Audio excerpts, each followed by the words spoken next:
Assalamualaikum warahmatullahi wabarakatuh. Perkenalkan, di sini nama saya Fahira Raihana Sudarta akan menjelaskan tentang IoT level 2 yang yang memiliki tugas yaitu monitoring dan pengendalian jarak jauh dengan IoT dan database. Di sini saya membuat sebuah bagian. Di sini saya menggunakan library SP8266 Wi-Fi UDP, NTP client. Ini untuk Wi-Fi-nya. Ini juga sebenarnya ini Wi-Fi UDP ini buat jam. NTP ini buat jam, Firebase buat database-nya, Universal Telegram Bot karena nanti aku mau bikin dari database itu pindah ke botnya. Habis itu Arduino Java. Di sini aku bikin konstanta SSID Wi-Fi sama passwordnya. Habis itu aku mendefinisikan Firebase host itu sebagai, jadi aku mendefinisikan link ini sebagai Firehost, mendefinisikan kode ini sebagai authorize. Habis itu ini buat konfigurasi datanya. Ini buat telegramnya. Ini buat pengaman dari telegram kliennya. Ini semua. Habis itu kita masuk ke sensor sama lampu. Di sini ada trigger pin. Trigger pin itu adalah bagian dari sensor ultrasonik, di mana dia itu ngirimin sinyal. Jadi dia bekerja sebagai trigger, nanti akan ditangkap oleh echo. Habis itu kalau misalnya ketangkapnya terlalu dekat, lampunya bakal nyala. Udah gitu, di sini kita udah mendefinisikan sebagai trigger itu sebagai output, echo itu sebagai input, dan lampu pinnya itu sebagai output juga. Terus di sini kita masukin Wi-Fi-nya. Habis itu kita bikin Telegram yang tadi tuh bikin jadi insecure biar dia nggak punya pengaman, biar lebih gampang buat masukin datanya. Habis itu ini kalau Wi-Fi-nya connect, dia bakal seolah-olah menghubungkan Wi-Fi.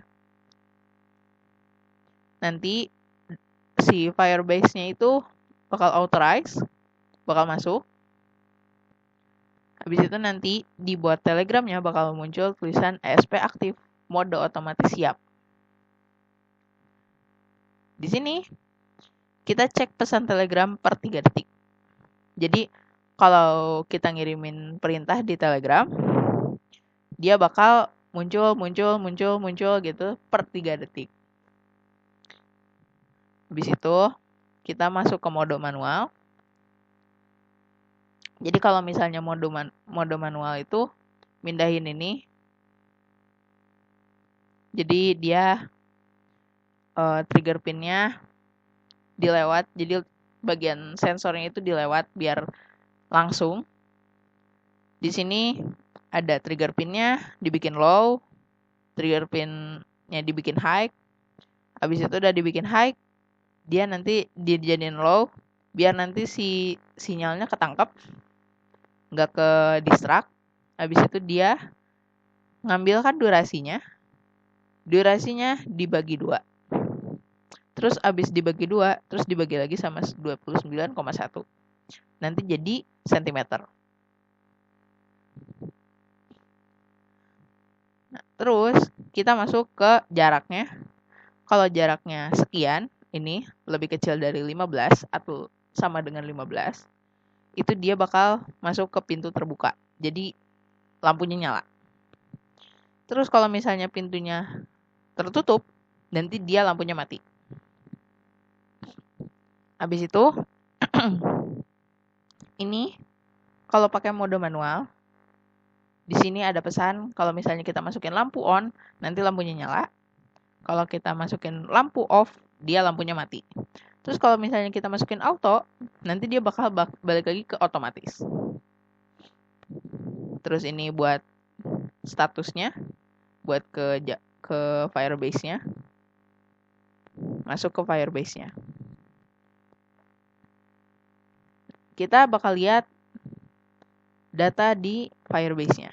Di sini udah ada data Firebase dari jam 6.50 sampai jam sekarang. Namun, notifikasinya yang terbaca itu dari jam 6.27 sama sampai 6.45. Karena tadi sedikit ada error. Dan kalau misalnya manualnya dinyalakan, nanti sistemnya akan seperti ini. Kita coba manual. Kita coba nyalain lampunya. Lampunya nyala ya guys. Tuh. Kalau misalnya kita balik lagi matiin, lampunya bakal mati.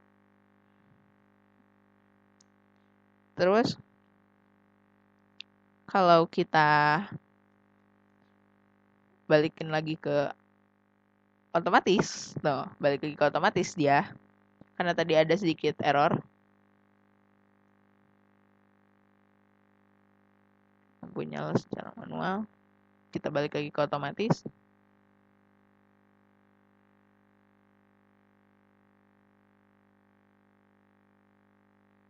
Nah, di sini mode otomatisnya udah jalan. Jadi kita bisa lihat kalau misalnya mode otomatis, ini lampunya. Bentar.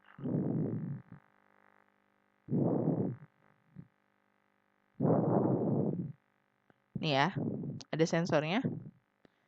Kita nyalain dulu sistem otomatisasinya.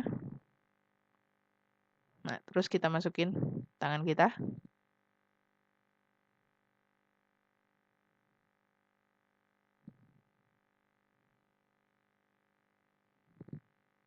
Nah, nyala. Kalau diangkat,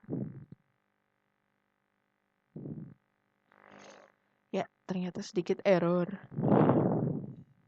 Harusnya di tadi jam 6 saya coba, itu harusnya nanti bakal muncul kayak gini. Cuman karena tadi saya oprak-aprik lagi, datanya crash. Jadi dia keulang sampai sekarang.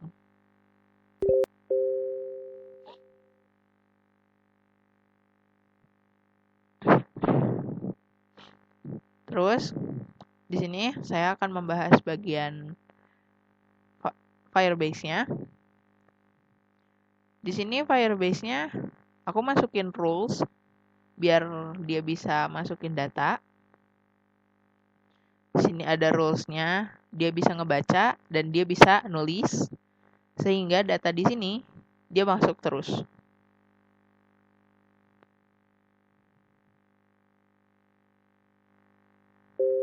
Nih, masuk terus ya.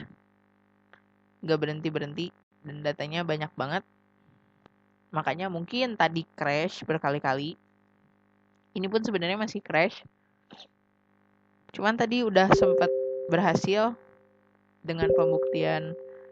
Tadi bisa berhasil masuk ini. Itu tadi tanpa Firebase-nya di atas-atas. Nah, di sini udah ada statusnya, udah ada lampunya. Ini tanpa database. Yang ini udah dalam versi database yang kita masukin tadi.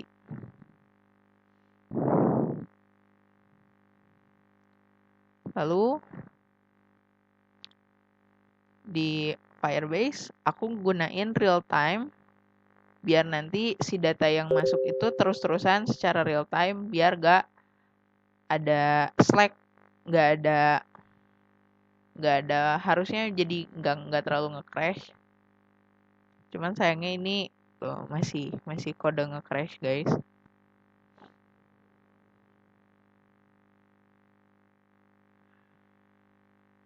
Baik, sekian dan terima kasih. Nah, kalau lampunya kita matiin, nih ya guys, lampunya kita offin, dia bakal mati. Habis itu di sini bakal ada tulisan lampu dimatikan secara manual. Habis itu kita kasih mode otomatis atau kita pakaiin si sensor jaraknya ini. Kita tunggu mode otomatis langsung diaktifin. Kalau terlalu dekat, karena kan kondisinya pintunya kebuka, otomatis pas kebuka lampu kita jadi nyala kan. Nah, lampu ini jadi nyala. Tapi kalau misalnya kita tutup nih, misal ini pintu, gitu. Jadi kan nggak ada pintunya di depannya, otomatis bakal mati. Gitu guys, gitu teman-teman. Nah, di sini kenapa sih? Kenapa sih kita harus pakai resistor? Karena guys, kalau misalnya kita nggak pakai resistor, terus posisinya kita bakal ke ESP, nanti ESP ini menerima volt yang berlebihan, melebihi dari batas kapasitas yang diperbolehkan untuk menerima si sinyal itu. Yang aku bilang tadi, ESP ini kan punya dua volt, dua input. Kalau misalnya yang pertama itu inputnya dalam keadaan 3,3 V 3,3 volt, dia nanti bakal nyala. Tapi si ini nggak nyala, si sensornya nggak nyala. Tapi kalau misalnya kita pakai yang 5, dia nyala. Tapi kalau misalnya ekonya dia ngebalikin lagi sinyal ke dalam ESP, nanti dia bakal kebakar. Terus ada bau gosong dikit, tadi juga ada bau gosong. Nyetrum, kadang-kadang bisa nyetrum parah.